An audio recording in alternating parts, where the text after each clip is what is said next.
कोई गाए। चरणों में प्रभु के जो भी मस्तक हमेशा झुकाते, जीवन के हर पल में, जीवन के हर पल में सदा के जाना है। प्रभु भक्ति करो मोक्ष में जाना है।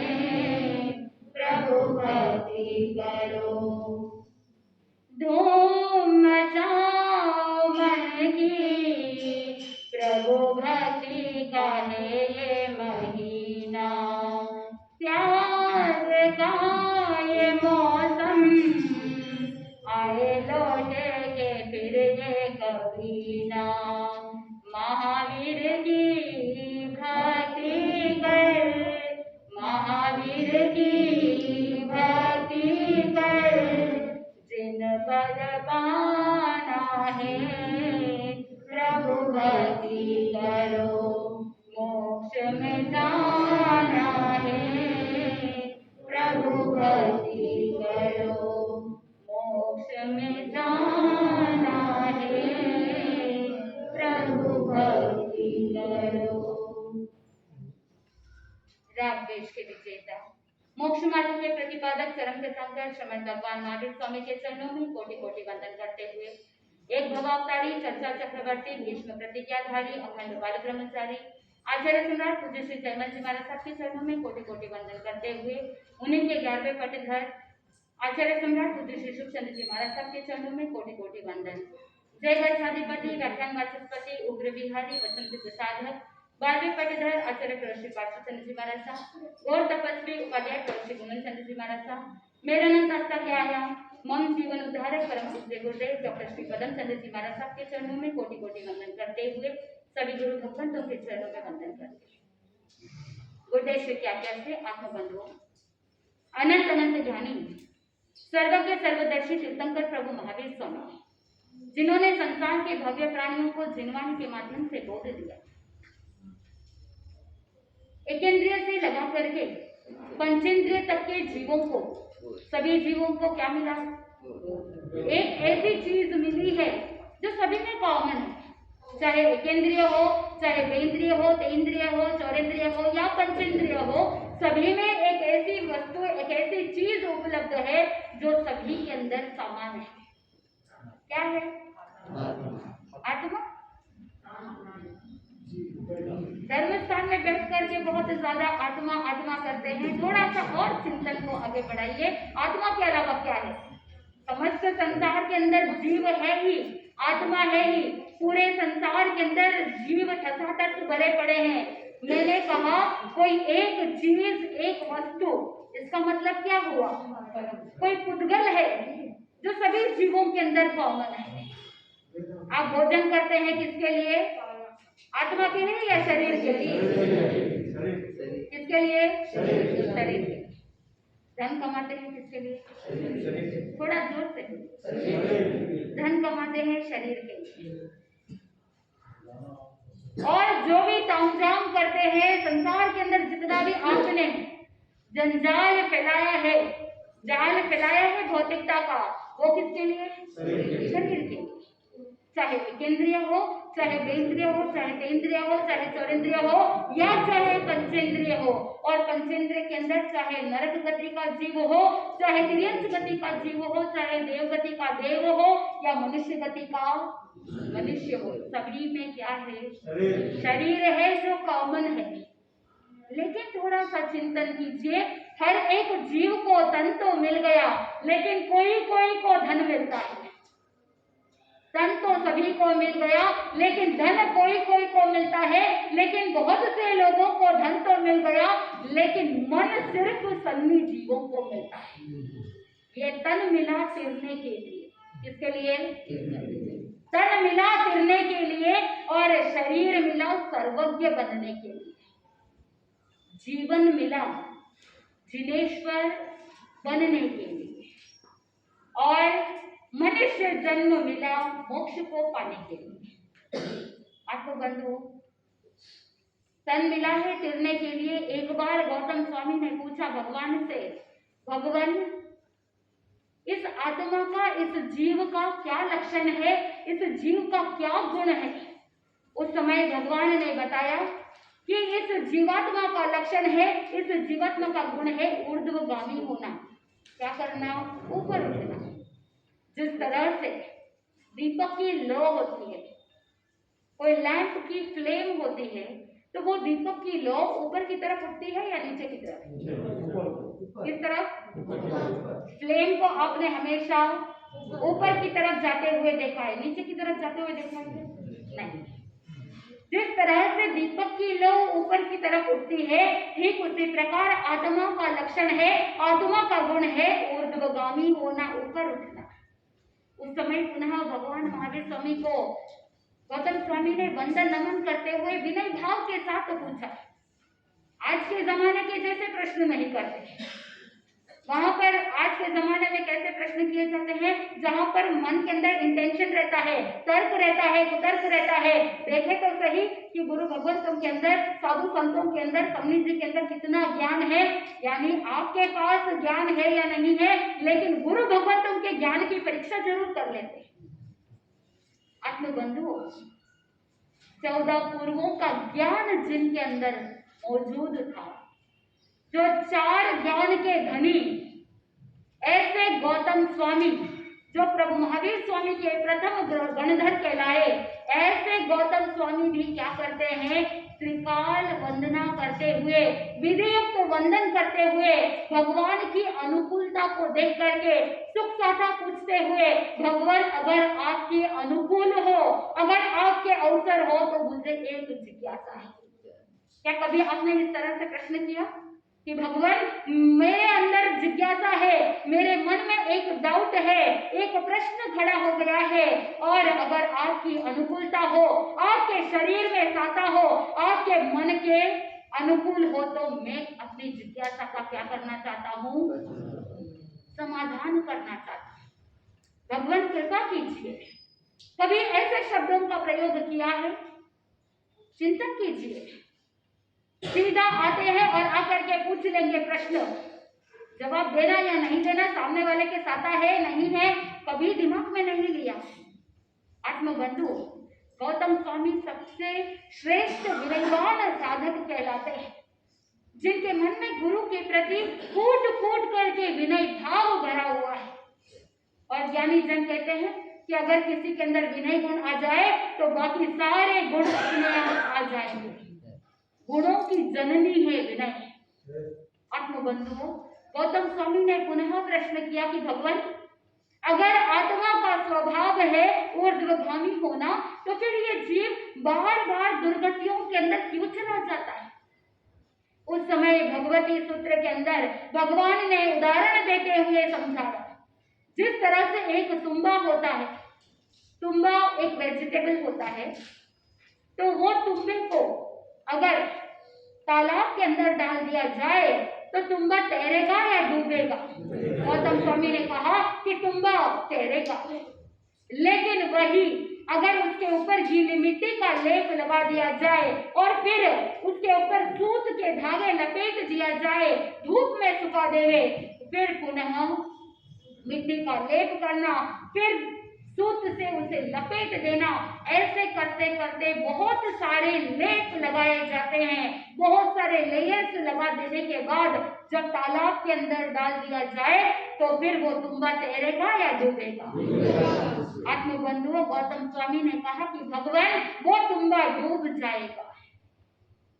भगवान महावीर स्वामी कहते हैं कि जिस तरह से जो पहले तुम्बे को तालाब के अंदर डाला था, पानी में डालने के बाद वो तैर रहा था क्योंकि तुम्बा हल्का था, लेकिन जब मिट्टी का लेप लग जाता है, फिर सूत के धागे से उसे लपेट दिया जाता है तो भारी हो जाता है तुम्बा, और उसी भारीपन के वजह से वो तुम्बा क्या कर जाता है? डूब जाता है।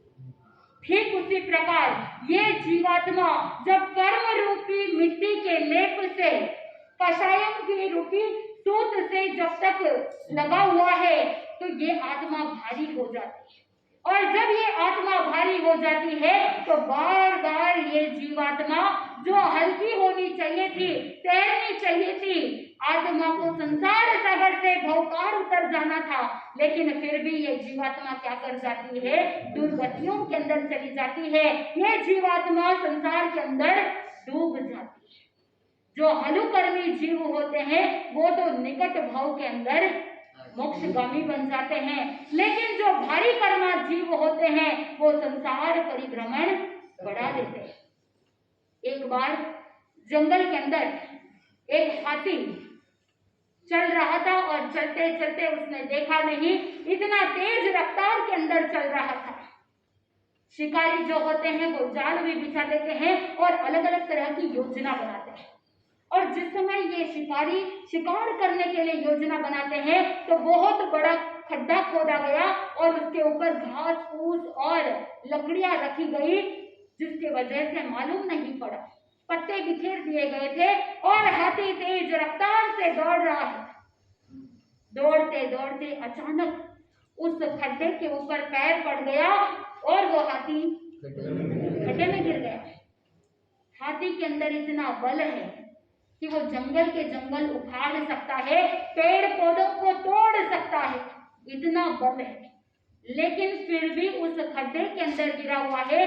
क्या वो बाहर निकल सकता है? निकल सकता है क्या? नहीं निकल सकता है।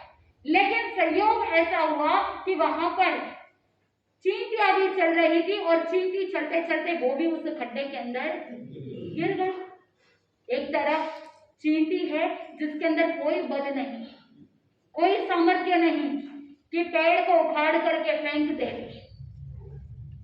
और हाथी का तो चींटी के ऊपर पैर पड़ जाए तो वो तो वहीं पर स्वाहा हो जाए, बिल्कुल भी बल नहीं है। लेकिन वो चींटी प्रयास करती है और प्रयास करते करते खड्डे से बाहर निकल जाती है। चींटी के अंदर बल नहीं, लेकिन फिर भी खड्डे से बाहर निकल गई। लेकिन हाथी के अंदर इतना बल होने के बावजूद वो खड्डे से बाहर नहीं निकल पाई। चींटी बाहर इसीलिए निकल पाई क्योंकि वो शरीर से क्या है, हल्की है, इसीलिए वो खड्डे के ऊपर चढ़ते चढ़ते चढ़ते चढ़ते प्रयास करते करते मेहनत करते करते बाहर निकल गई। और हाथी के अंदर बल होने के बाद भी बाहर निकल नहीं पाई। लेकिन कुछ ऐसे फॉरेस्ट डिपार्टमेंट के लोग आए, उन्होंने देखा कि हाथी खड्डे के अंदर गिरा हुआ है, उन्होंने अपना सारा सामर्थ्य यूज किया और जो फॉरेस्ट डिपार्टमेंट के लोग थे उन्होंने प्रयास किया और हाथी को खड्डे से बाहर निकाल दिया। ठीक उसी प्रकार जो हलुकर्मी जीव होते हैं वो सहजता के साथ संसार रूपी खड्डे से बाहर निकल जाते हैं, लेकिन कुछ भारी कर्मा जीव होते हैं जिनके आत्मा के साथ बहुत ज्यादा गाढ़े कर्म बंधे हुए हैं, वो बाहर निकल नहीं पा रहे, कोशिश बहुत करते हैं लेकिन निकल नहीं पाते। लेकिन जिस तरह से फॉरेस्ट डिपार्टमेंट के लोग आकर के हाथी को बाहर निकाल देते हैं, और ठीक उसी प्रकार जब किसी भारी कर्मा जीव को गुरु भगवंतों का सानिध्य मिल जाए, गुरु भगवंतों की वाणी प्राप्त हो जाए, तो सहायता प्राप्त होने पर वो भारी कर्मा जीव भी क्या कर जाता है, संसार सागर से पार उतर जाता है। अब आप स्वयं चिंतन कीजिए कि आपका ये जो जीव है, आपकी जो ये आत्मा है, ये हलुकर्मी है या भारी कर्मा है। स्वयं को चिंतन करना है, स्वयं को अवलोकन करना है। जब आप स्वयं के बारे में स्वयं अवलोकन करेंगे, इंट्रोस्पेक्शन करेंगे, तभी आपको पता चलेगा। अगर आप हलुकर्मी होते तो आपके मन में प्राणी मात्र के प्रति अनुकंपा की भावना आती, हलुकर्मी होते तो आपके मन में प्राणी मात्र के प्रति मैत्री की भावना, प्रेम की भावना जागृत होती। वहां पर कभी जीवन के अंदर अहम भाव में रह करके कसायों को हवा नहीं देते।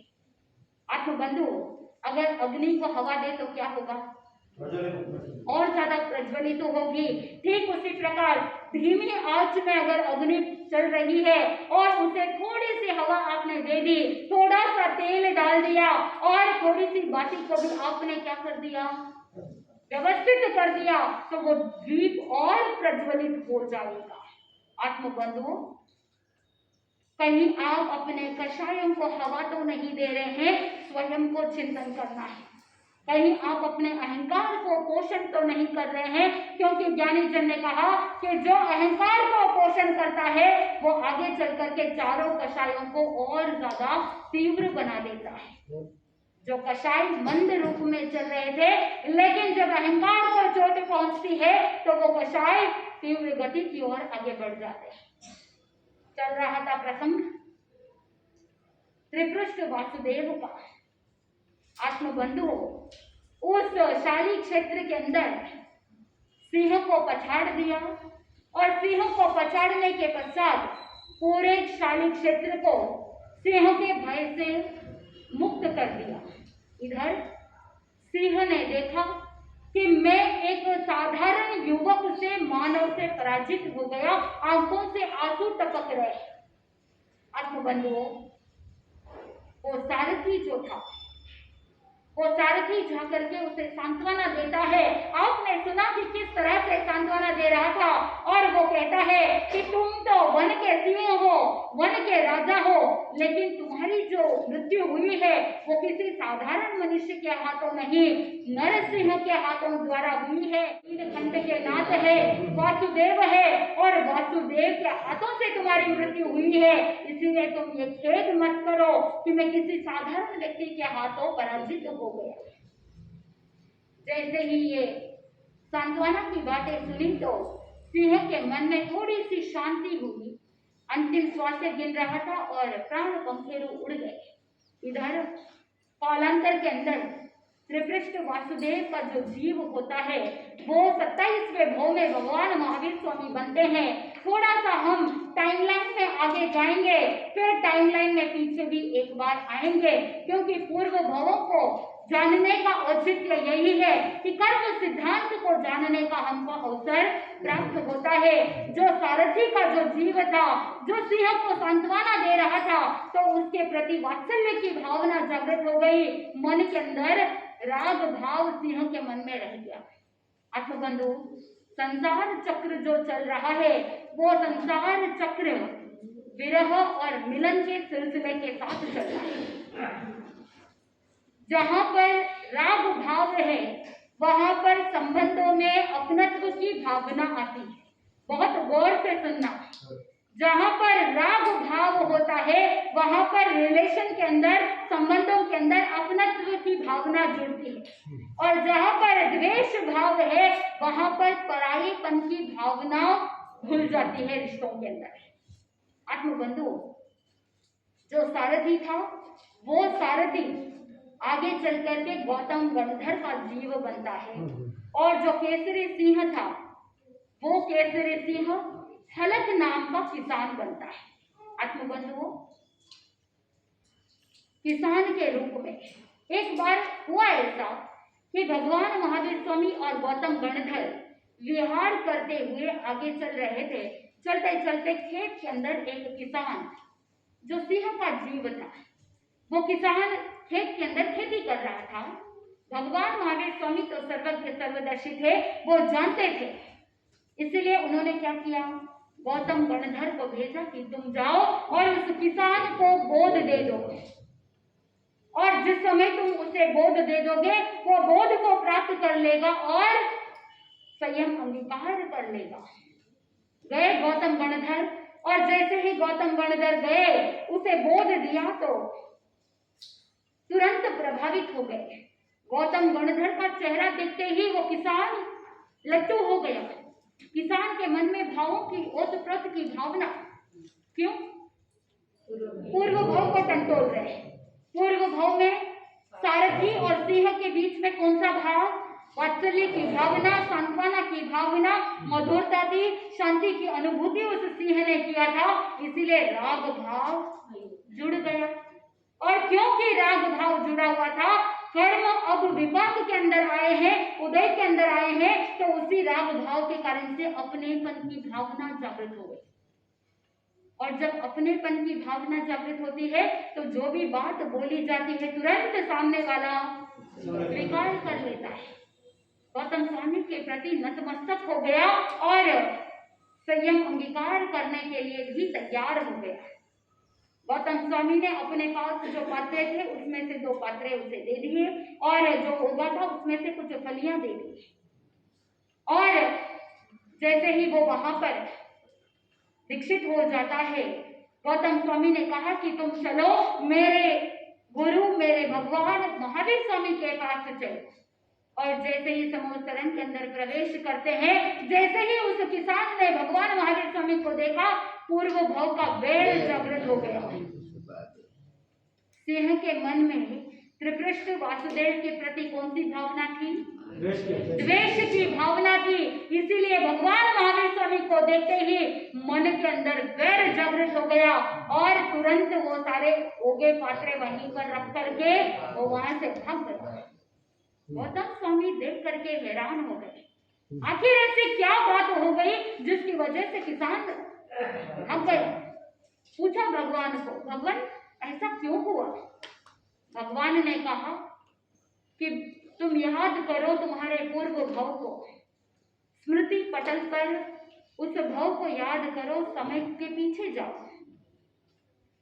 14 पूर्वों के ज्ञाता, 4 ज्ञान के धनी गौतम गणधर जब स्मृति पटल की ओर आगे बढ़े, हमारा जो ये सबकॉन्शियस माइंड है ये सुपर कंप्यूटर से भी बड़ा है। आपका जो कंप्यूटर होता है उसका एक लिमिटेशन है, एक दायरा है, एक सीमा है। पुराने जमाने के अंदर कंप्यूटर आते थे, कुछ जीबी गीगाबाइट के कंप्यूटर्स आते थे, मेमोरी कम होती थी। पुराने जमाने के फोन्स के अंदर भी क्या होता था? मेमोरी बहुत कम होती थी, 5 GB, 6 GB, 8 GB, और बढ़ते बढ़ते बढ़ते कंप्यूटर के अंदर या मोबाइल के अंदर मेमोरी बढ़ गई। अब मोबाइल के अंदर 128 GB के मोबाइल्स भी मिलते हैं, 256 GB के मोबाइल्स भी मिलते हैं, वहां तक की सीमा है। लेकिन कंप्यूटर के अंदर 1 टेराबाइट टीबी तक भी पहुंच गए और मेमोरी कम पड़ जाती है। पुराने जमाने के अंदर ब्रेन की मेमोरी शार्प होती थी और कंप्यूटर की मेमोरी कम होती थी, स्वयं याद रखते थे। लेकिन आज विडंबना ऐसी है कि कंप्यूटर की मेमोरी बढ़ती जा रही है। आप उन सभी मेमोरीज को कैद करने के लिए, जीवन के अच्छे अच्छे मोमेंट्स को कैद करने के लिए आपने डेटाबेस बढ़ा दिया। कंप्यूटर की मेमोरी कम पड़ जाती है, इसीलिए आपने बाहर से एक्सटर्नल हार्ड डिस्क भी डाल दोगे और डाटा सेव करते जाओगे। मोबाइल भर गया तो वापस क्या करोगे? पेन ड्राइव में ले लोगे, एक्सटर्नल डिस्क में ले लोगे, कंप्यूटर में ले लोगे और फिर भरते ही जाओगे। सालों साल व्यतीत हो जाते हैं, लेकिन जो डाटा आपने पेन ड्राइव में डाला है, जो डाटा आपने हार्ड डिस्क में डाला है, कभी उसे खोल करके भी नहीं देखते। बस मन में यह भाव रहता है, कभी याद आया तो खोल करके देखने के लिए मेरे पास डाटा होना चाहिए। इसीलिए आप सब कुछ सेव कर करके रखते हैं, लेकिन उसमें भी एक सीमा है। अगर कभी कंप्यूटर को प्लग के साथ कनेक्ट किया हुआ है, इलेक्ट्रिसिटी का शॉर्ट सर्किट हो जाता है तो सारा डाटाबेस 1 सेकंड के अंदर चला जाता है।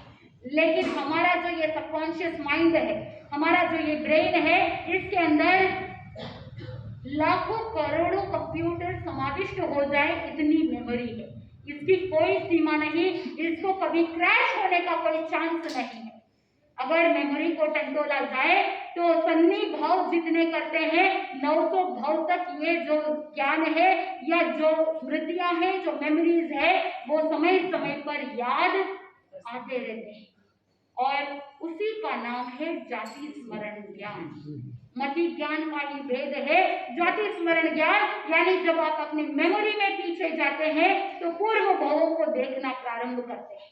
जैसे आप थिएटर के अंदर बैठे रहते हैं, रील की तरह एक के बाद सीन चलते रहते हैं, ठीक उसी प्रकार जाति स्मरण ज्ञान जब हो जाता है तो पूर्व भावों के सारे इंसिडेंट, सारी परिस्थितियां रील की तरह, मूवी की तरह चलती है।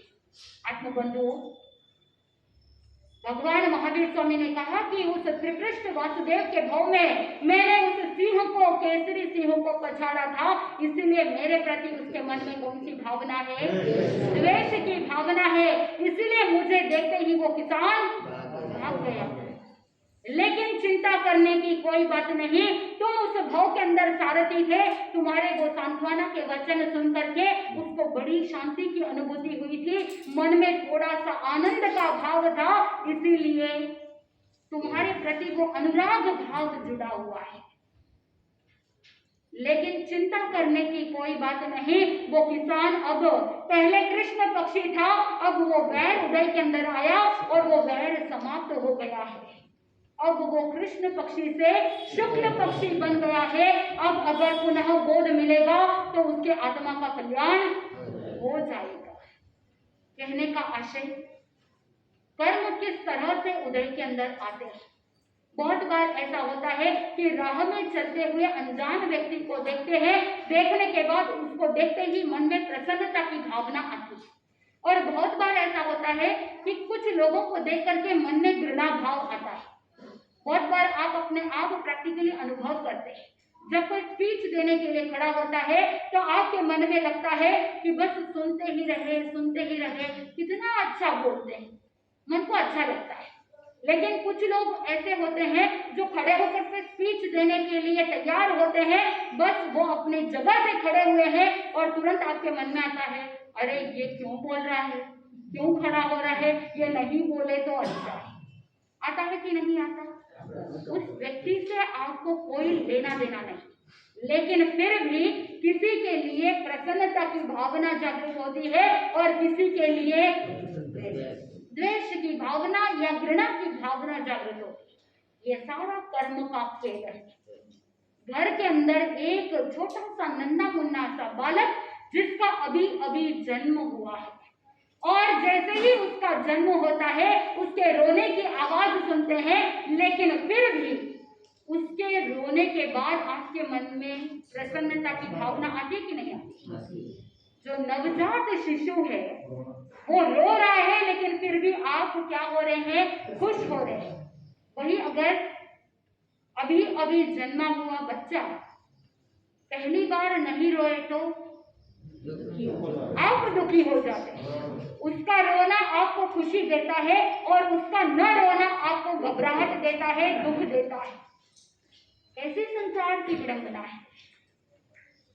उस छोटे से बालक जो अनजान है, जो अपरिचित है, अभी तक उसके साथ आपका कोई रिलेशन डेवलप नहीं हुआ है, आपका उसके साथ कोई वार्तालाप नहीं हुआ है, आपने उसके साथ कोई रिलेशन डेवलप नहीं किया है, लेकिन फिर भी आपके मन में उसके प्रति जो मोह का कनेक्शन है वो कनेक्शन जुड़ा हुआ है, और इमीडिएटली आपके मन में उसके प्रति बहुत प्रायोरिटीज आ जाती है।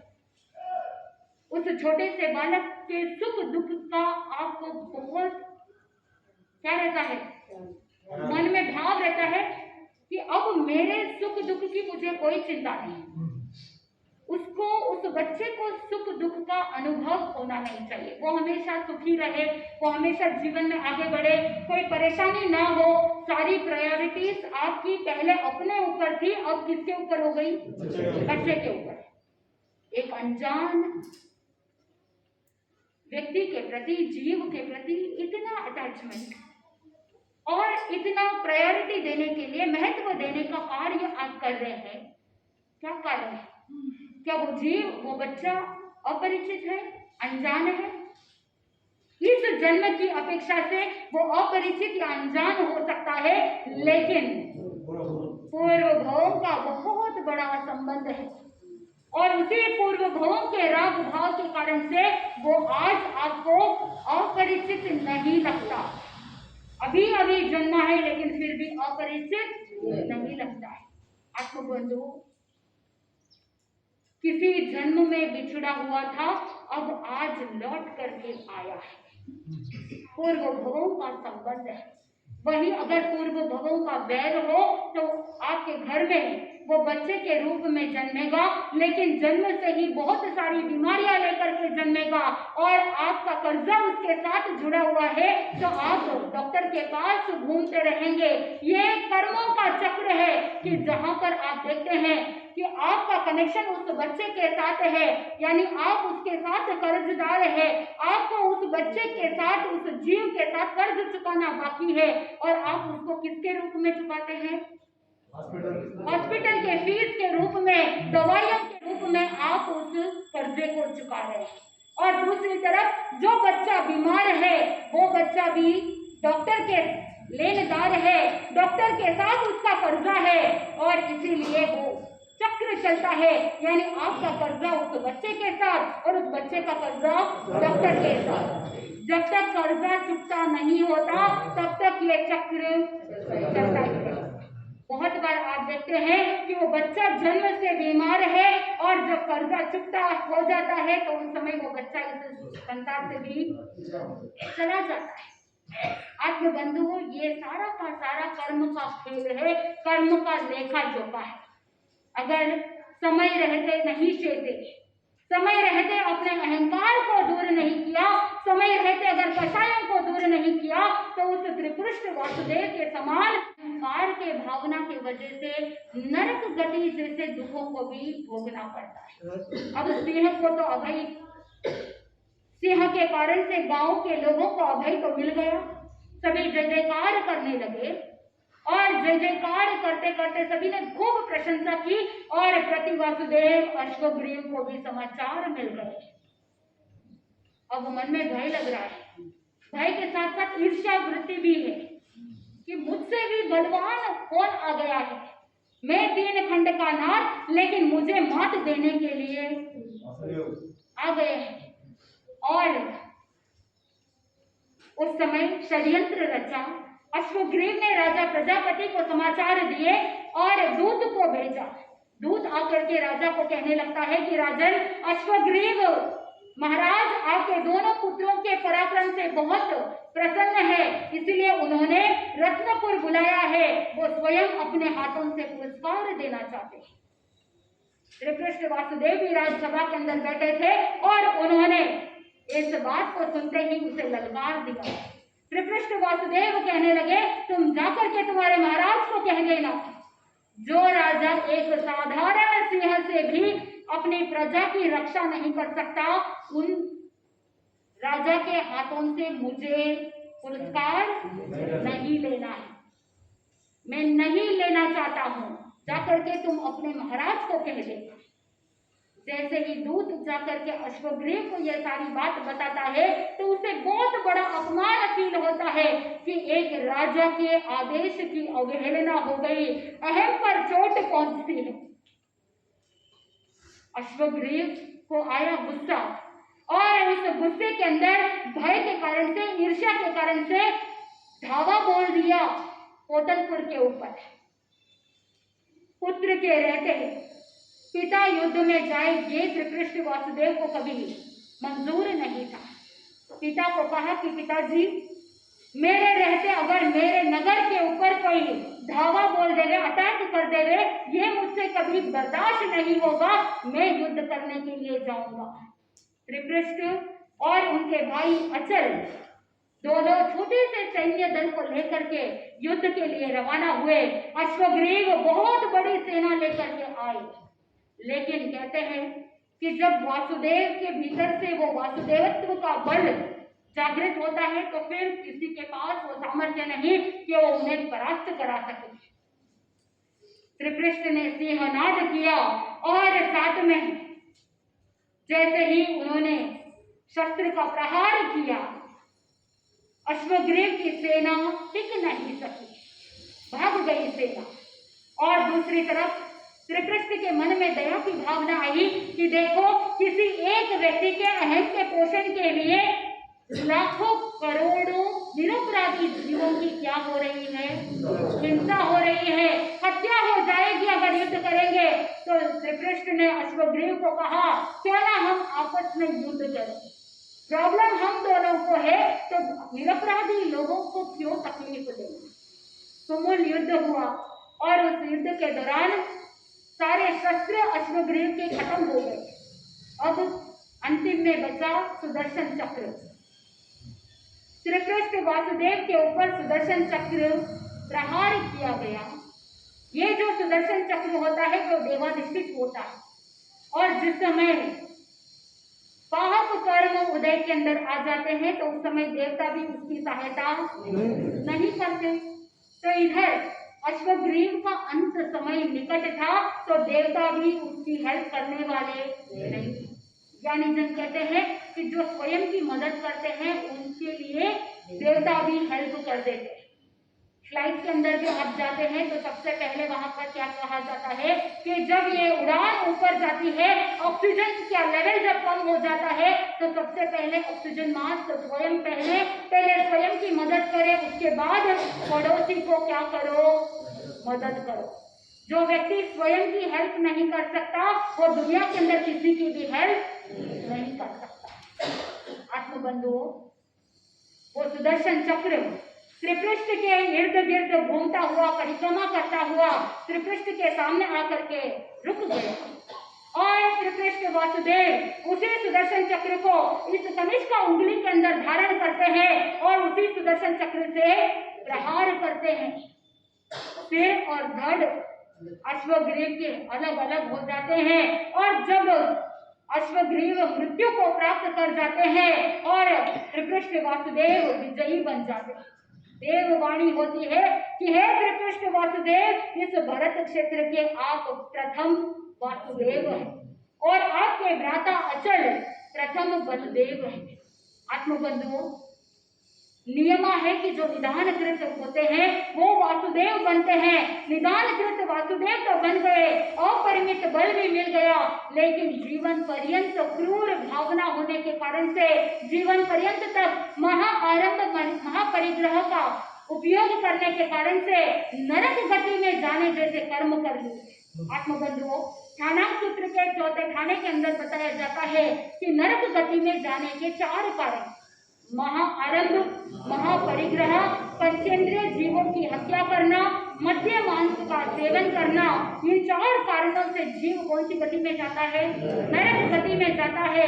त्रिपृष्ठ वासुदेव जो अपने अहम का पोषण के लिए बहुत बार क्रूरता के कारण से, महाआरंभ महापरिग्रह के कारण से कहाँ चले जाते हैं? वहां से काल करके 7वीं नरक के अंदर चले जाते हैं।